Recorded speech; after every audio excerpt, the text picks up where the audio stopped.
गुरु ब्रह्मा गुरुर्विष्णू गुरुर्देव महेश्वरा गुरु साक्षात परब्रह्म तस्मै श्री गुरुवे नमः। मला वाटते अंतरी त्वावसावे तुझ्या दास बोधासी त्वाबोध व्हावे। अपत्या परी पाववी प्रेम ग्रासा महाराज या सद्गुरु रामदासा। श्रीराम शुका सारिखे पूर्ण वैराग्य जाचे वशिष्ठा परिज्ञान योगेश्वराचे। कवी वाल्मिका सारिका मान्य ऐसा नमस्कार माझा सद्गुरु रामदासा। जय जय रघुवीर समर्थ। सद्गुरु प्रल्हाद महाराज डॉक्टर काका व आदरणीय मंदाताईंना नमस्कार करते। जयश्रीताईंनाही नमस्कार करते। दासबोध अभ्यास वर्गासाठी जमलेल्या तुम्हा सर्व श्रोत्यांना वंदन करते। आज दशक 11 भीमदशक। समास पहिला सिद्धांत निरूपण। आज आपल्या दशक 11वा भीमदशकाला प्रारंभ होत आहे। भीम हे मारुतीरायाचे एक नाव आहे। मारुती म्हणजे 11वा रुद्र, म्हणून या दशकाला भीमदशक नाव दिले आहे। मानवी जीवनाचे जे अभ्युदयाचे अंग, अभ्युदयाचे म्हणजे अर्थात प्रापंचिकाचे, प्रापंचिक सुखाचा व वैभवाचा विचार या दशकापासून पुढे शेवटपर्यंत केलेला आढळतो। हा सामाजिक व्यावहारिक शिकवणुकीचा भाग सांगताना समर्थांचे अध्यात्माचे भान मुळीच सुटलेले नाही, म्हणून व्यावहारिक शिकवणीच्या जोडीला अध्यात्म निरूपण करणारे समासही विपुल आहेत। म्हणूनच या दशकाच्या पहिल्या सिद्धांत निरूपणाची सुरुवात करताना पहिल्या 1 ते 11 ओव्यांमध्ये उत्पत्ती, पंचीकरण, अष्टधा प्रकृती व विविध जीवांची उत्पत्ती या संबंधीचा विचार मांडला आहे। श्रीराम समर्थ। श्रीराम आकाशापासून वायो होतो, हा तो प्रत्यय येतो, वायोपासून अग्नी जोतो, सावध ऐका श्रीराम। वायोची कठीण घिसणी, तेथे निर्माण झाला वन्नी, मंद वायो शीतळ पाणी, तेथून झाले श्रीराम। आता हा 1 ते 10 ओव्यांचा हा एक गट आहे। सुरुवातीला समर्थ आपल्याला सांगतात की आकाश अगदी शांत असताना त्यात अकस्मात वायू वाहू लागला।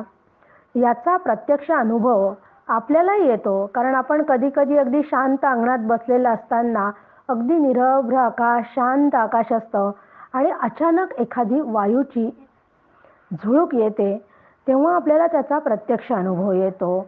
तर या वायूपासून अग्नी निर्माण होतो आणि या अग्नीच्या म्हणजे या वायूच्या घर्षणातून आधी अग्नी निर्माण झाला आणि वायूच्या मंद वेगातून शीतळ म्हणजे आप म्हणजेच पाणी निर्माण झाले। आपापासून अनंत प्रकारची बीजे पोटात असलेली पृथ्वी तयार झाली। बीजापासून बीजाला अंकुर फुटणे ही नैसर्गिक क्रिया आहे। खरे तर सृष्टीची निर्मिती कल्पनेतूनच झाली असून तीच सर्वांचे मूळ आहे। ब्रह्मदेवादी तीनही देव या सृष्टीतूनच जन्माला आले। निश्चळ ब्रह्मस्वरूपामध्ये निर्माण झालेली ही कल्पना हे चंचलतेचे स्वरूप आहे आणि ही चंचलता जी आहे ती चंचलता म्हणजेच मूळ माया आहे। या मूळमायेपासून पंचमहाभूते व त्रिगुण अशी अष्टधा प्रकृती निर्माण झाली आणि या मूळ मायेतून जी अष्टधा प्रकृतीची बीजे निर्माण झाली ती पण कल्पनाच आहे. या 5 भूतांमध्ये 3 गुण जेव्हा मिसळल्या गेले तेव्हा अष्टधा प्रकृती हे तिला नाव मिळाले. मुळात कल्पनारूप असलेली ती प्रकृती पुढे खूप मोठ्या विस्ताराने फोफावल्या गेली. तिला घनता निर्माण होऊन सृष्टी तयार झाली. मुळात स्फुरणाने झाली ती मूळ माया आहे. मूळ मायेनंतर गुणमाया निर्माण झाली.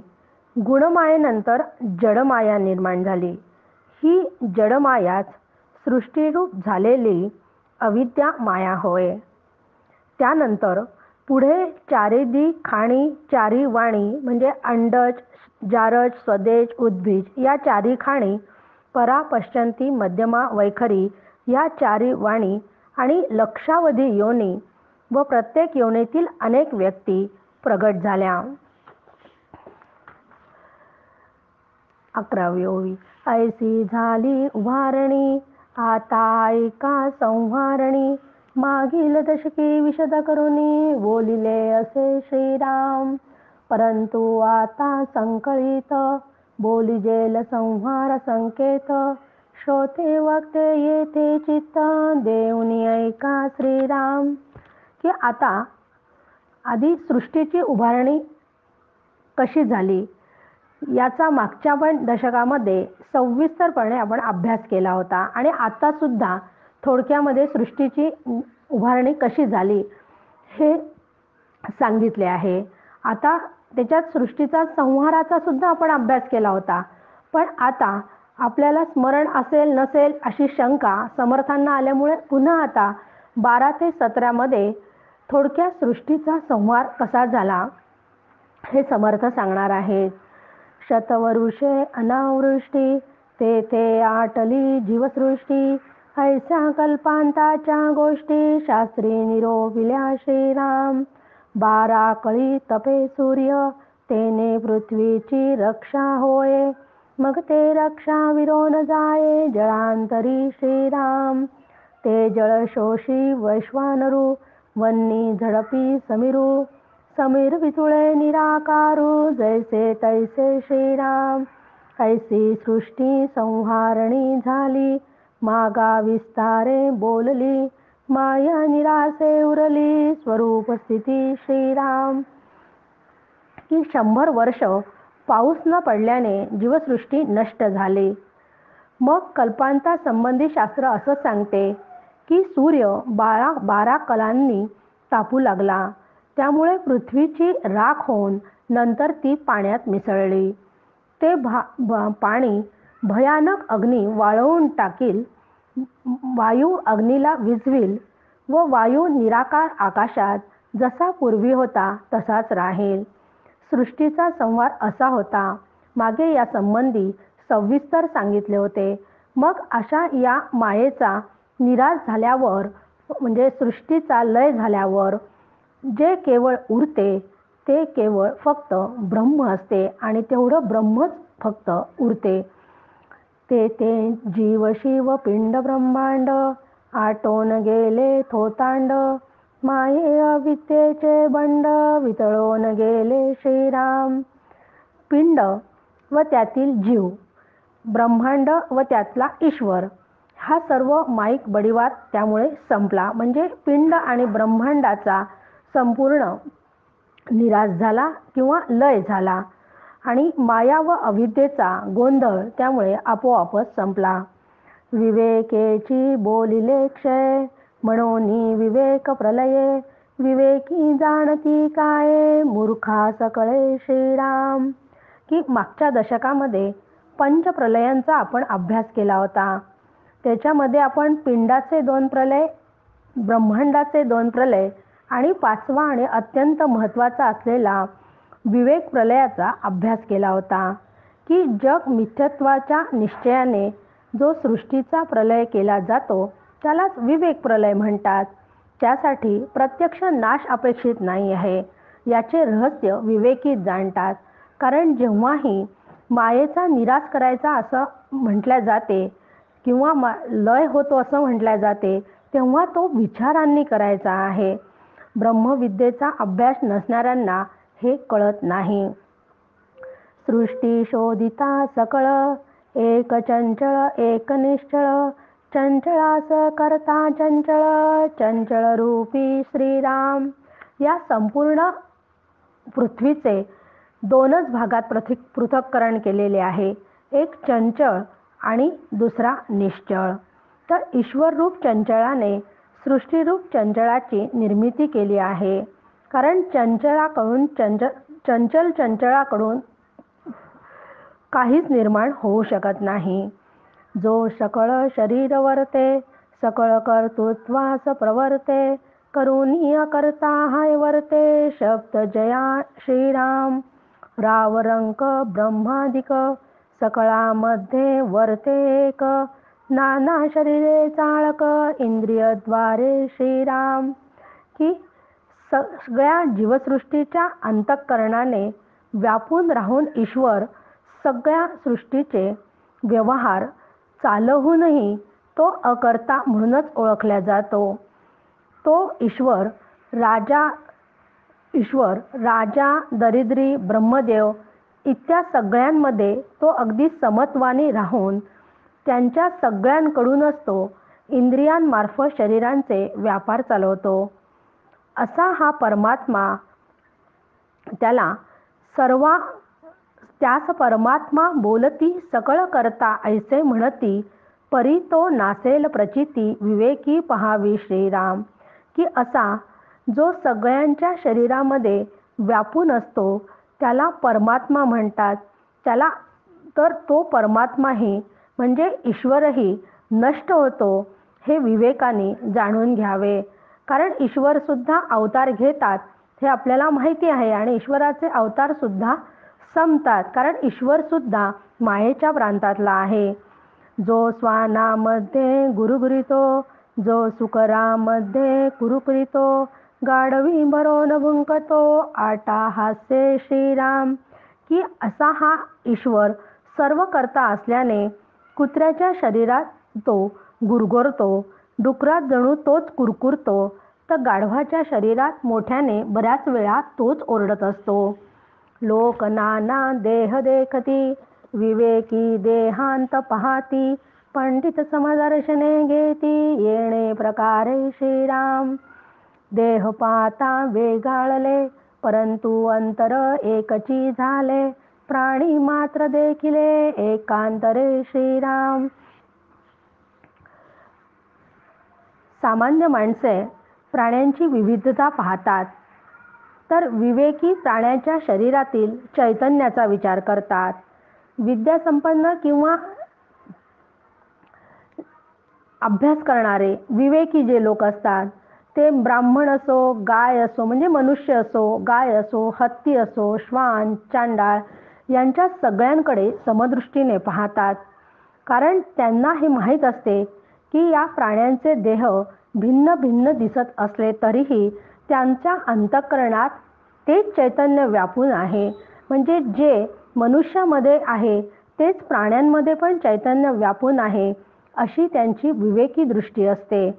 पण असे जरी असले तरीही व्यवहाराच्या दृष्टीने मनुष्य व इतर प्राणी यात जाणीव जरी सारखी असली तरी व्यवहाराच्या दृष्टीने व्यवहारासारखाच केला पाहिजे.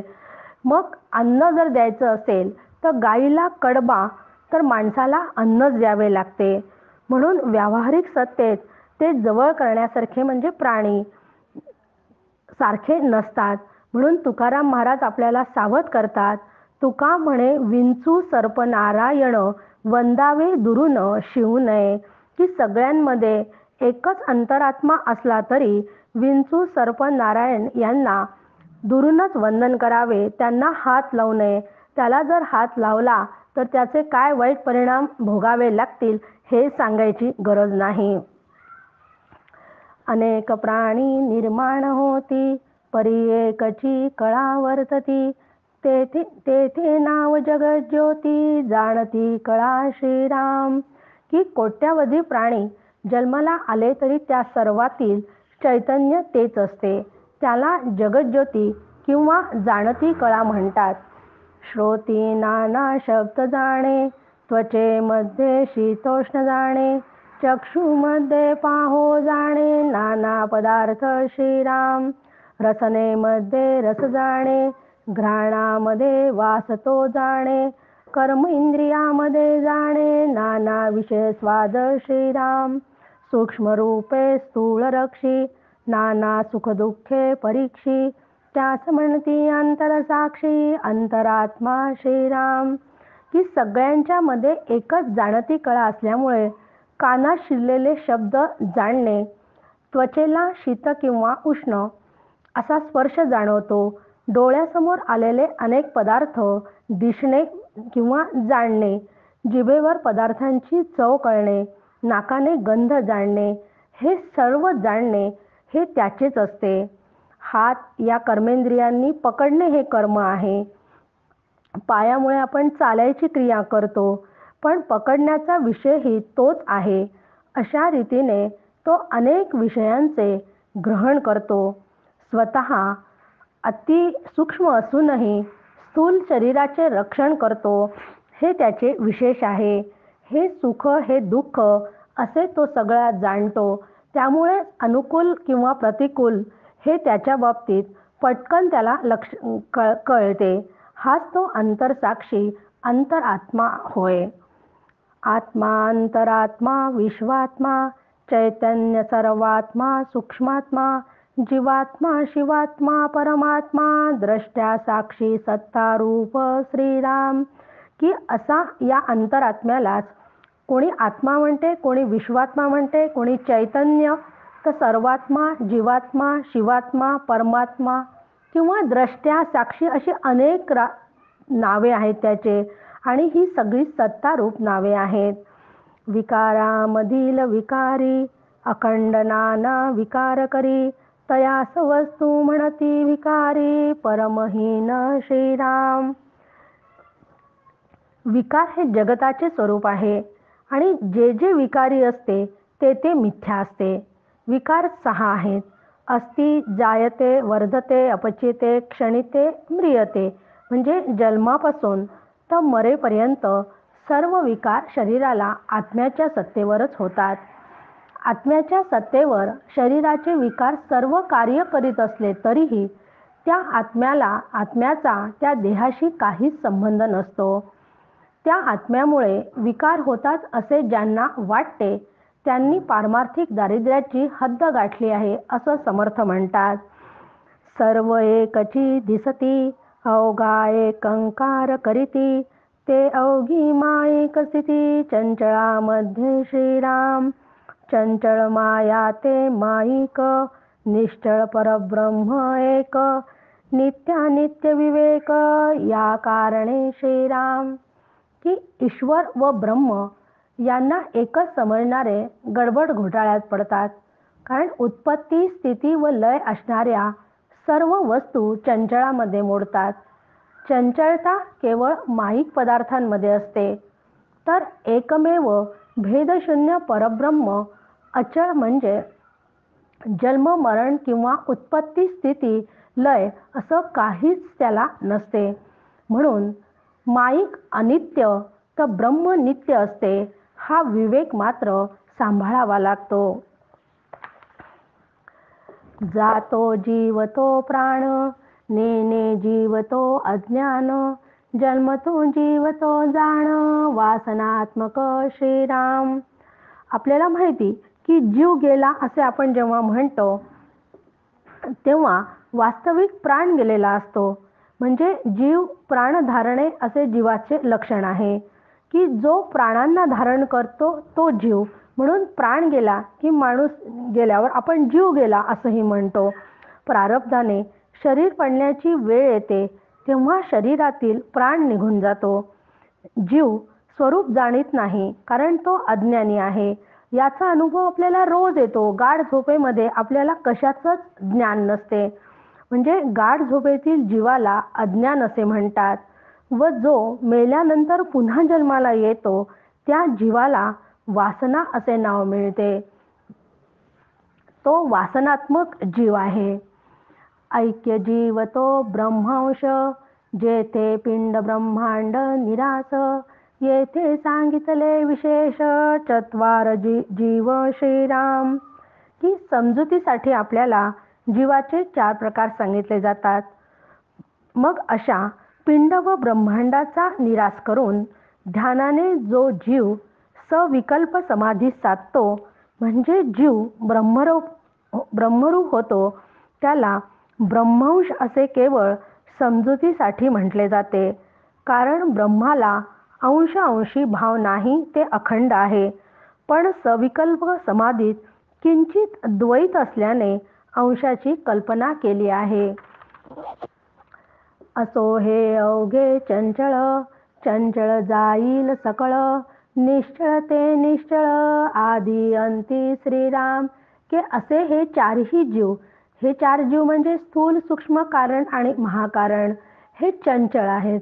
जे जे चंचळ असते ते नष्ट होते. म्हणून 4ही जीव मिथ्या असून चंचळाच्या आधी व नंतर केवळ निश्चळ ब्रह्म सत्य आहे, हे साधकांनी लक्षात ठेवावे. आद्य मध्य अवसान, जे वस्तू समसमान, निर्विकारी निर्गुण निरंजन, निसंग प्रपंच श्रीराम.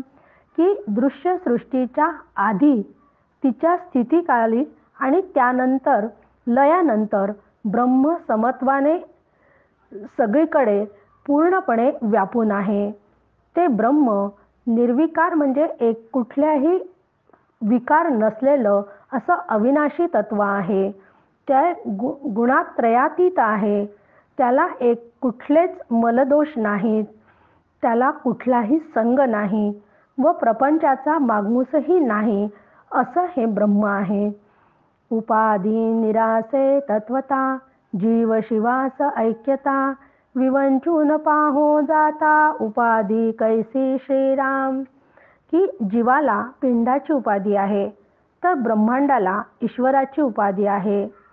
विचारी साधकाने सद्गुरूंच्या सांगण्याप्रमाणे दोन्हीही उपाधींचा निराश केला असता तो त्याच्याशी ऐक्य पावतो.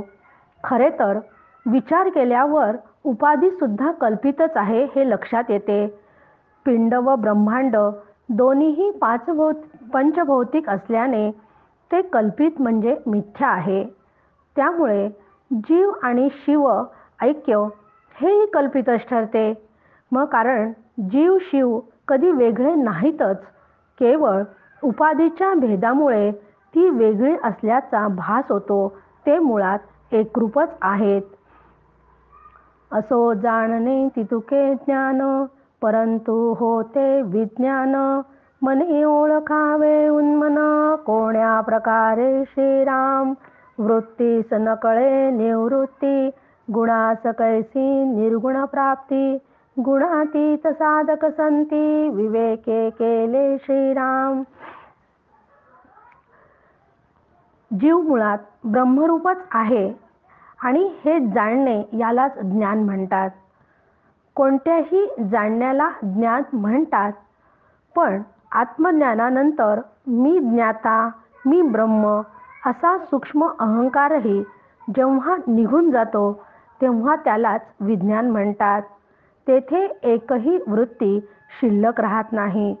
पण मग आता प्रश्न असा पडतो की उन्मन झालेली अवस्था मनाने कशी जाणावी.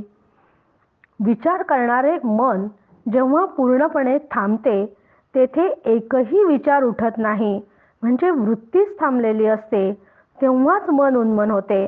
म्हणून साधकाने लक्षात घ्यावे की वृत्ती आहे तोपर्यंत निवृत्ती कळत नाही. तसेच जोपर्यंत जीव गुणात गुरफटलेला असतो तोपर्यंत त्याला गुणातीताचा अनुभव येत नाही. पण सद्गुरू मात्र साधकांना विवेकाचा सर्वांगीण परिपूर्ण असा उपदेश करून गुणातीत करतात. सद्गुरू मन, वृत्ती व गुण यापासून अलिप्त करतात. त्यासाठी श्रवण मनन निधिध्यासनाचा क्रम सद्गुरू सांगतात. श्रवणा परीस मननसार, मनने कळे सारा सार, निधध्यासे साक्षात्कार, निसंग वस्तू श्रीराम. अध्यात्मशास्त्रामध्ये श्रवण मनन निधिध्यासनाला अत्यंत महत्त्व आहे. सद्गुरूंच्या सांगण्यानुसार साधक आधी श्रवण करतात. मग श्रवणामध्ये आत्मा असा आहे तसा आहे हे सगळे ते समजून घेतात. पण श्रवण केल्यानंतर मनन केलेच पाहिजे.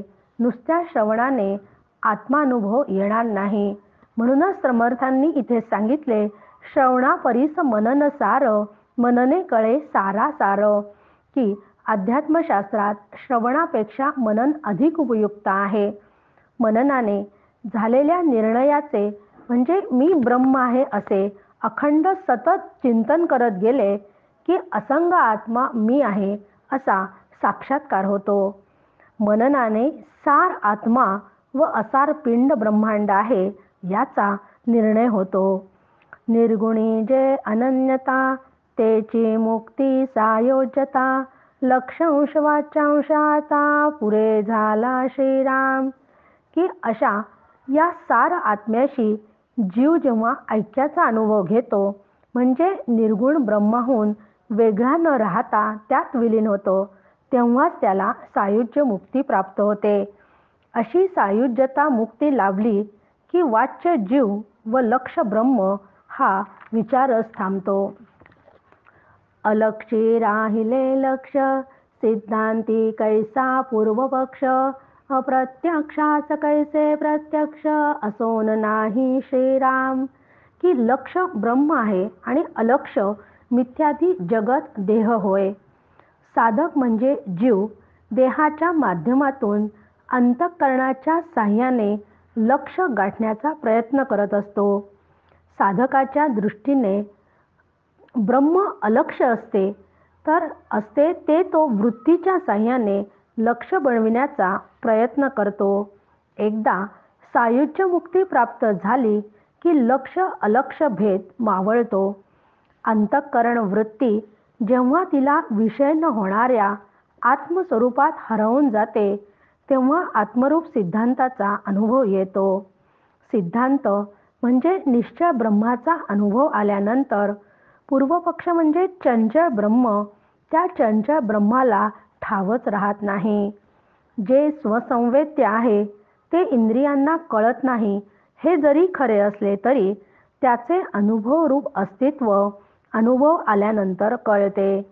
शेवटच्या ओवी या समासाच्या शेवटच्या ओवीत समर्थ आपल्याला सांगतात, असोनी माईक उपाधी, तेजी सहज समाधी, श्रवणे वळावी बुद्धी निश्चयाची श्रीराम. की माईक उपाधी देहरूपाने व जगत रूपाने शिल्लक असताना निश्चयाच्या अनुसंधानात अंतःकरण वृत्ती स्थिर झाली असता त्याच अवस्थेला सहज समाधी म्हणतात. जय जय रघुवीर समर्थ.